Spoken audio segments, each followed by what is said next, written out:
Well, good afternoon, everybody. Welcome to our PracticePower Academy webcast for August 10th.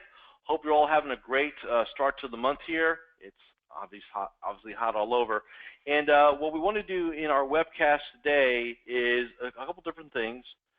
First off, again, these are really designed for me, the creator and founder of PracticePower Academy, to add value to your membership and give you something other than the static content that we provide on the website. Also, and this is for me really the cool thing, it gives me an opportunity to share with you what I'm working on now. So what I'm experiencing with clients, what we're talking about, what we're discussing, with the current challenges that we see, and instead of trying to create a big e-learning system and stuff like that, this stuff is literally days old. And so it's the most up to date. It's also an opportunity for you as a member to participate, to ask questions, to go ahead and basically give me the opportunity to add value to your business, your world, what you've got going on. And like we said before, it's one of the big shifts that we have from just PracticePower to PracticePower Academy. There are really three things that I want to cover, and then we got some questions. About 30 minutes, I think we can wrap this up. Probably about 30 minutes for everybody and get everybody back to work or to lunch, if you will, from that perspective. One of my clients last week, we were talking, and it's a relatively new client, and we were talking about, how does everything work, the process, if you will. And I said, well, what do you mean by the process? He goes, well, how do I take what I want globally, like my big picture, right, my ideal life and lifestyle, my ultimate vision of my world. How do I take that and then figure out what I got to do today, right? So how do I make that jump, that change, if you will? And so we talked about it, and we had a pretty in-depth conversation. And what's true is it's really about a funnel. And you do your ideal life and lifestyle. So again, if you're involved with PracticePower Academy, you have you have the business plan builder, right? Module 1, Module 2, all 8 modules. And Module 1 is the grandiose ideal world. And then I do believe it's Module 6 is the 5-year strategic plan. Hey, here's what I want my world to look like in 5 years. So once we get clarity on that, and most people can see 5 years, right? They can see out, maybe not with the highest level of detail, but you have a concept. You can rough stroke it out. So once I have that 5-year strategic plan, then we sit there and say, okay, great. Now, what do we need to accomplish, or where do we need to be in relationship to that 5-year plan in the next 12 months? So maybe not in the calendar month, right, or the calendar year from January to December, but for example, where do we need to be August of 2017? So a year from now, where do we need to be, right? So which brings up a point I want to make. For those of you who don't have a business plan, hey, there's nothing magical about waiting for December or January to get it done. Get it done now. Get that process started. Again, there's no bad time to start your strategic planning process, okay? So now we break it down to a 1-year plan. So what has to happen in the next 12 months? Well, there we can be pretty detailed with the marketing, with the business development, with our deliverables, things like that. We can be very, very focused on that. And then, okay, once I have that finished, then it's like, okay, well, now what has to happen in the month of August, right? So now we have our monthly game plan.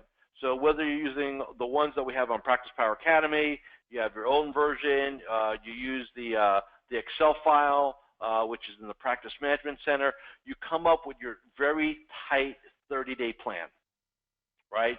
Monthly Game Plan, or MGP. You take that MGP, and every morning you say, okay, here's what I want to accomplish in the next 30 days. What must I do today to be on track? And so the 5-year vision starts as this big thing, right? We neck it down to a 1 year, we neck it down further to a monthly game plan, and then, hey, here's what has to happen in the next 6 hours. And we really focus it down at that level. what a lot of advisors do, and it kind of falls into two places, right? They're very, and I've got clients like this, who are just tremendous strategic thinkers, creative, big picture, and stuff like that.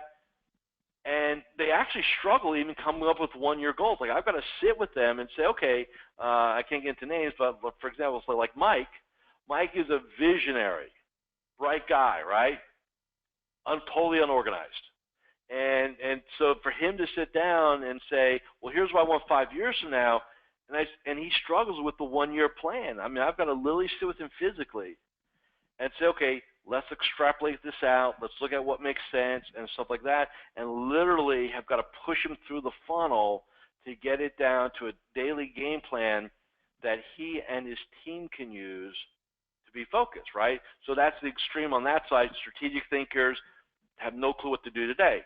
Conversely, you may be wired where, hey, I'm running and gunning all day long. I know exactly what I need to do every day.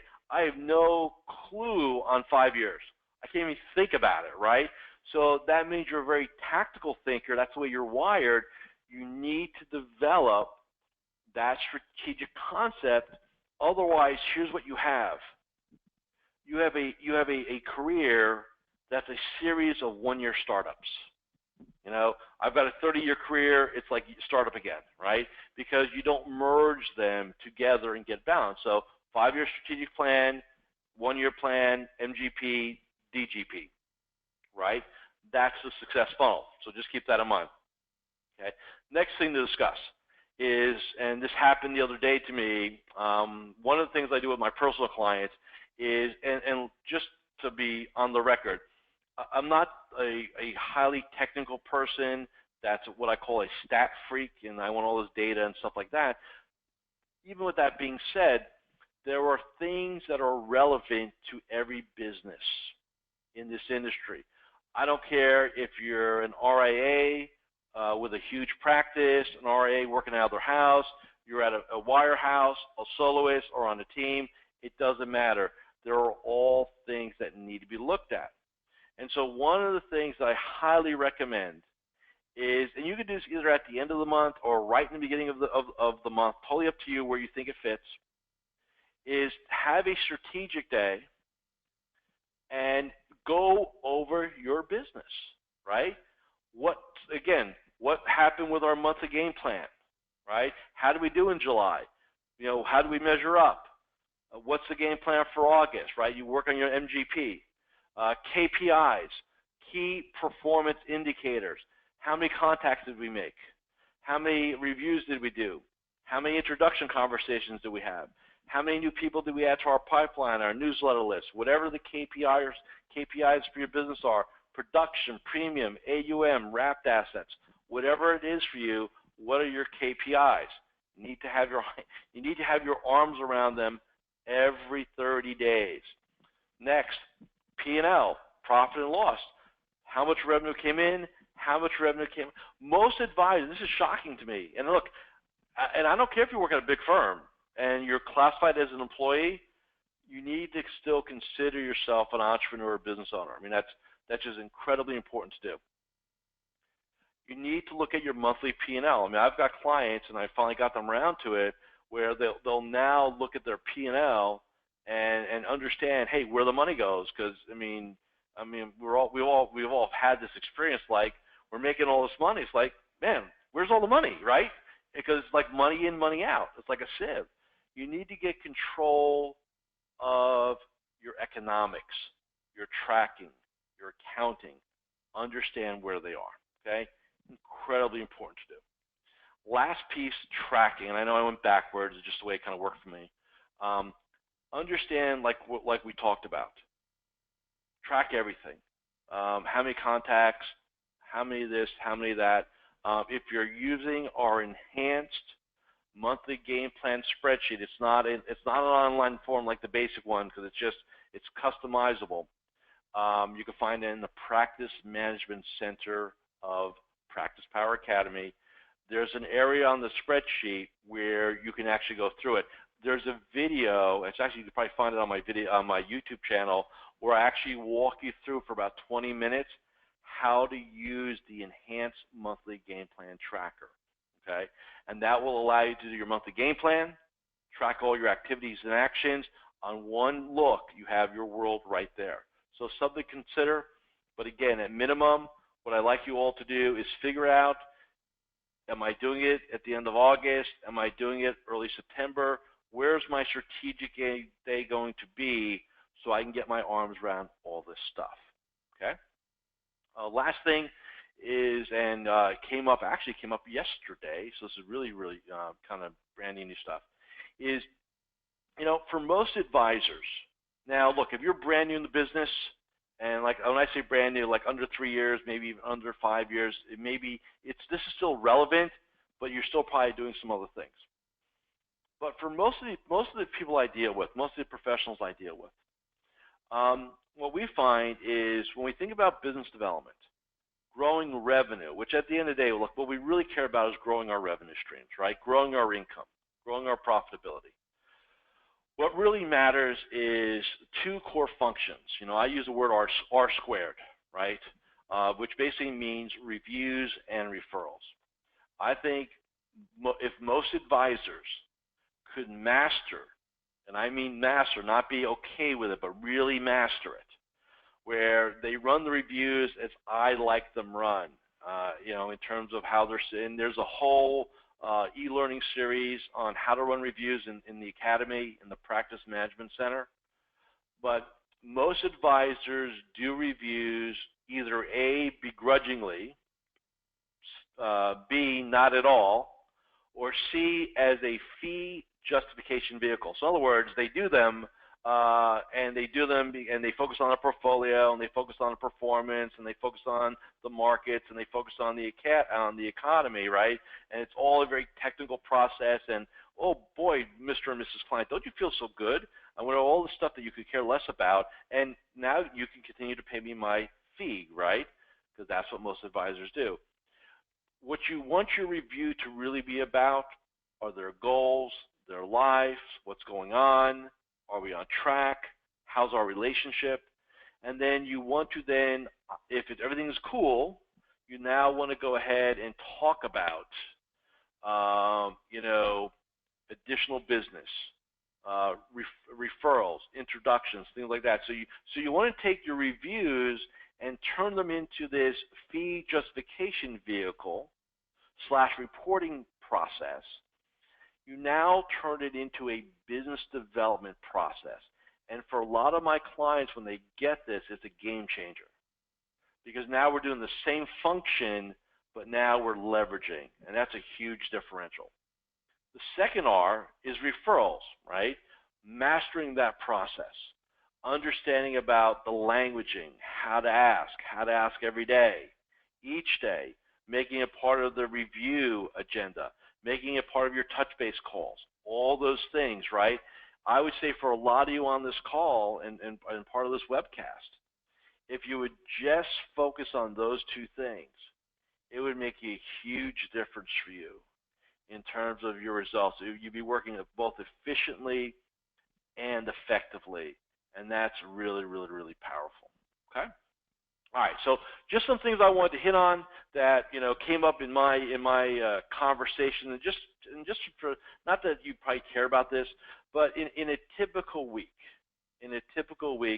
I'll have between 40 and 50 individual coaching conversations, between 40 and 50 each week.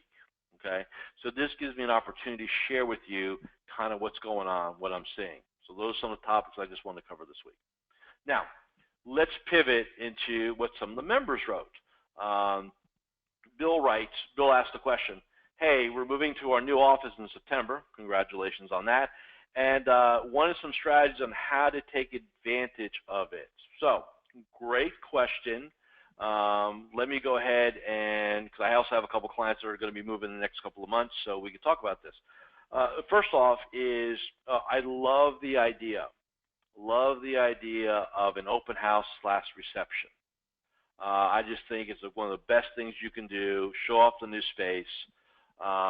You know, you want to make sure you wait until you're in and everything works, and you know, it's like, so everything is going to show well. And what I would do is probably pick a Thursday.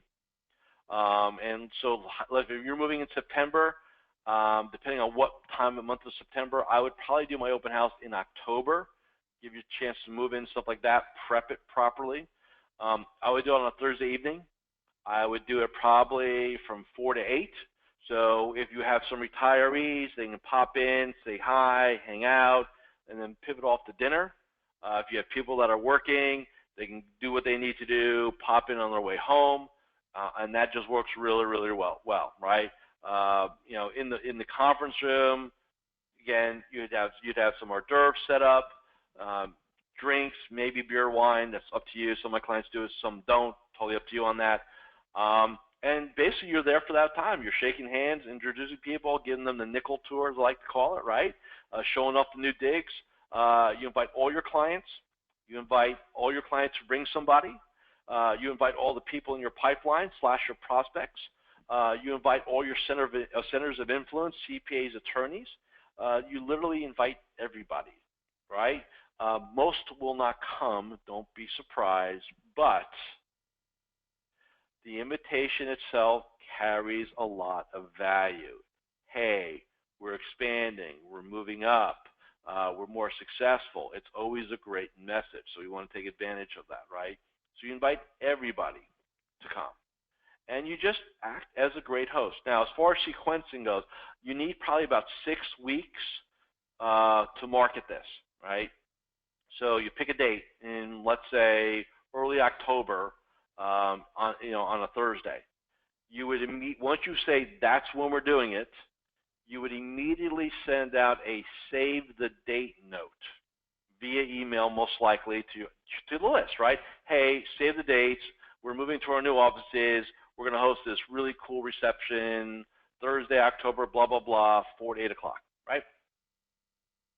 Come.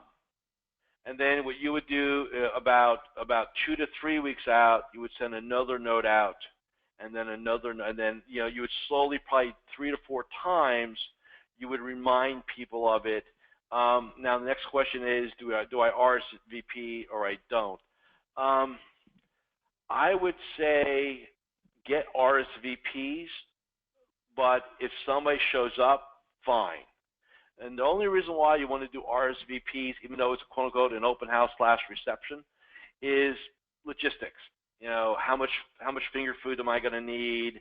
And they don't need to tell you what time they're going to come. Hey, if you're going to make it, just let us know. And hey, we just need to know, make sure we have enough food and beverages here and stuff like that. And you do that, right? Great process, works really well. Really take advantage of it. Okay. Next, Kate writes. I've been approached by a publication on an in-depth interview, okay? So, like, out of the blue, you get an email, hey, this is what we do, love to talk to you, right?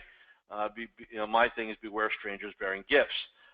They also want a fee for placements and ads. So here's the deal on these things, and I've seen these things for decades. Organizations, say, hey, we do these publications, and they end up going here, or we mail them to this, group of people or whatever, and we'd love to showcase you and your business. And you sit there and go, oh man, this is great. This is like marketing and public and PR and stuff like that. And you find out that hey, it's not like the Wall Street Journal called you up and wants to do an interview, right? This is one of those pay-for-play deals. So let me just kind of walk everybody through this. If you've got nothing better to do with this has just been my way I'd answer it to any of my clients. If you've got nothing better to do with your money, and we're doing all the client events we can do, and we're doing all the advocate dinners we can do, and we're doing everything else we can do, and you still got money that's burning a hole in your pocket, and you want to do this, then fine.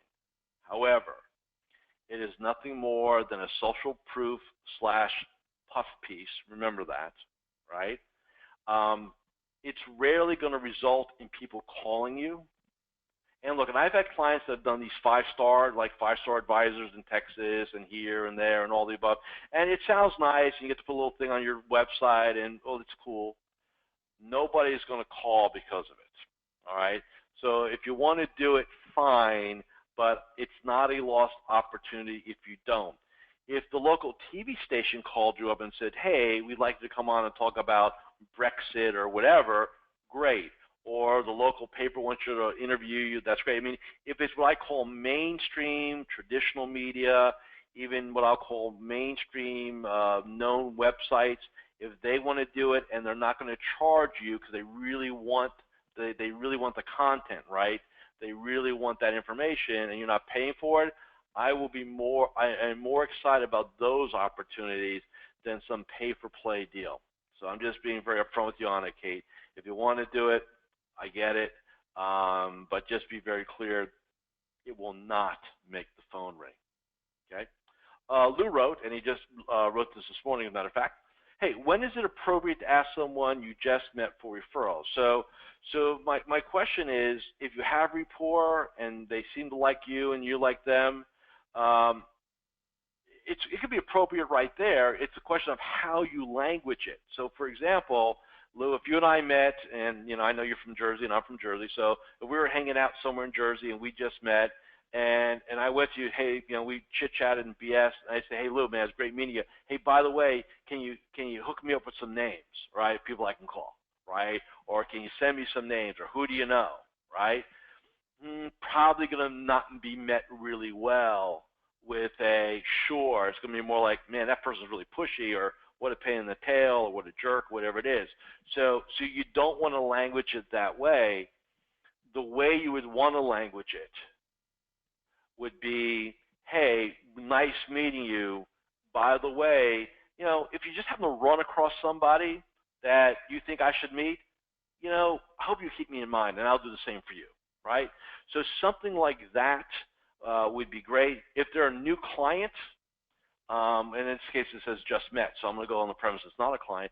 So if it's somebody you just met, it's always cool to say, hey, if you happen to run across somebody, hey, I know you probably don't know anybody, but if you happen to run across somebody, hey, would you keep me in mind? That's totally cool, totally appropriate. It's soft. It's not demanding. The languaging is exactly like I said. The tonality is exactly that way. It's more of a, hey, FYI, by the way, kind of keep me in mind, things like that. Very soft, non-demanding. So to answer your question, it can definitely be appropriate there. I know when I built my business two ways when I left the Robbins organization. I cold walked Lower Manhattan, and this was the days where there wasn't security, and you could walk right into a high rise and go literally go prospect via floor, right, with all the brokerage houses. And I could do that, and that's what I did to start my business. And then the second thing I did is I became the king of networkers, and I did a lot of networking in morning, noon, and night in New Jersey. And I had no qualms saying, hey, great meeting you. By the way, if you know of any advisors or anybody like that, or insurance guys or gals that you think I should at least chat with, hey, keep me in mind, right? And it was very, very soft, no big deal, not begging for anything, and that worked out just fine. So again, I think there's a couple different ways you can do that moving forward.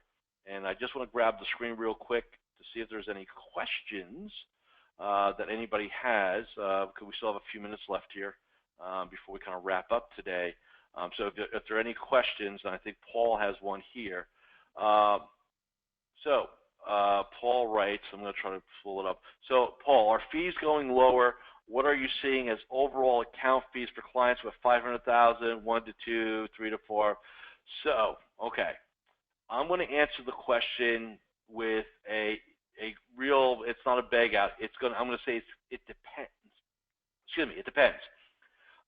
If you're doing active management or using active managers, I would say that you're probably going to be okay with the fees. I don't think you're going to see a lot of erosion yet. If you're doing financial planning and with that, then yeah, where I really see, and I've talked to a lot of people about this. This is just not my opinion, by the way. I talked to a lot of knowledgeable people in my network in the industry, sort of my colleagues and other consultants and so on. The passive model, if we're doing just passive AUM, we're not doing financial planning. We're not doing our touch-base calls. So in other words, we're acting as a passive money manager. I would be very concerned about that. If I'm a money manager And even if I'm running an active portfolio, but I'm not building a relationship, right? I'm not doing the touch base calls. I'm more concerned about the portfolio, and I'm not in the relationship side of things. I would be concerned. So to give you a sense of what I would see, and I'm just going to go randomly through some of my clients that I have. Okay, so 500,000. I've got clients that will charge a point. I've got clients that will charge a point and a half or somewhere in between on that. I've got one client that's a point no matter what, up to X, but there's a planning fee. There's also a separate planning fee. Okay, and then we can just extrapolate forward $1 million to $2 million. Here's what I don't want you to do, Paul. Don't put on your website or on your brochure or on a piece of paper like a fee schedule, because I think that really pigeonholes you, and that's never a good thing in my mind for a lot of different reasons. I'm going to give you guys a scary scenario. Well, for some of you it's probably scary. So one of my platinum partners, which those are advisors I take phantom equity stakes in, right? We just did a deal. Basically, it was a $25 million AUM deal. The prospect was that, I'm not going to name the firm, is that one of the major firms. It was sort of managed. But bottom line, there's some firm fees in there, some UIT, some just kind of gobbledygook. It's $26 million, big fixed income bucket, you can imagine. And all in, this person, when we did the analysis, this person was paying over $200,000 a year in fees on $25 million, right?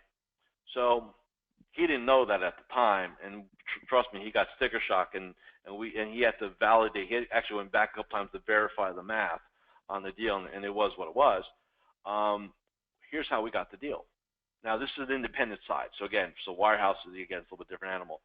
Here's what our offer was to him. $50,000 flat fee annually for planning and consulting, 3% inflation kicker every year, plus platform cost. So whatever the manager costs are going to be, whatever the bond ladders costs are going to be, whatever else we're going to do in terms of how we're going to run the money, he will pay that cost, right? So it's a $50K, 3% COL, cost of living, and platform cost. First year, his costs will probably be right around $100,000, maybe $125,000. So we saved the guy $75,000. So I think we're all in. I think we figured the whole deal is going to be about 30, 35 bips all in on platform and everything, right?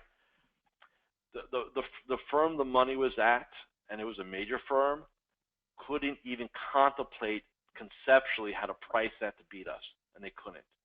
And it was just a no-brainer decision. So the one thing I would say, and by the way, what made this easy for the prospect to say yes to us, and check this out, and this is criminal in my mind. The advisor who had the account, but it was a solo advisor, right, who had the account, saw the guy once, and the guy's in town. It's not like you got to get on an airplane. Saw the guy once a year, talked to him like once a quarter, fluffy conversation, no value add, and the comment that my client made, my partner made, which was brilliant, hey, he takes you to lunch once a year, he meets with you and takes you to lunch after the review, he talks to you 3 or 4 times a year, is that worth $200K to you?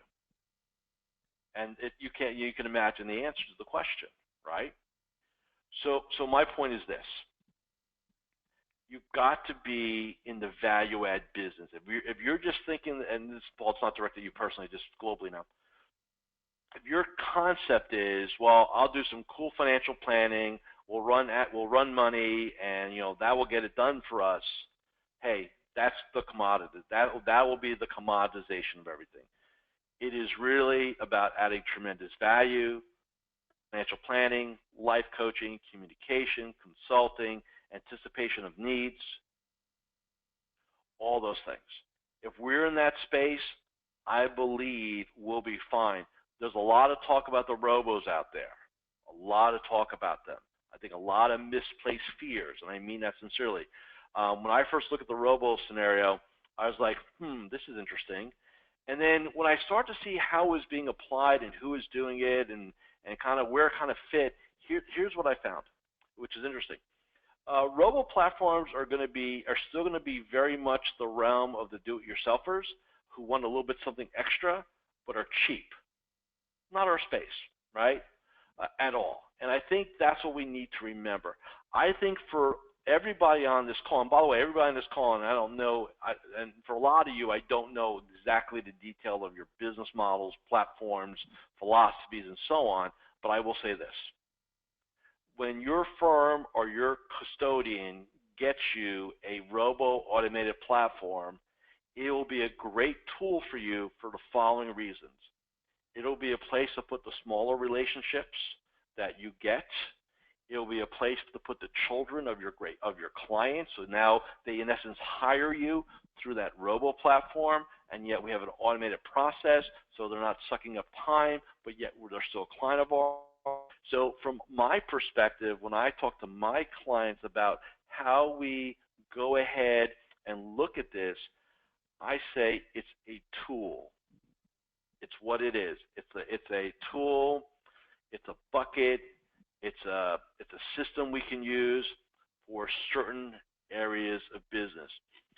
Just like years ago, right, when ETFs came in and then SMAs came in, you know, when it wasn't just a stock and bond business anymore, hey, these were strategies and tools we got to use and deploy to make our businesses better and to serve our clients.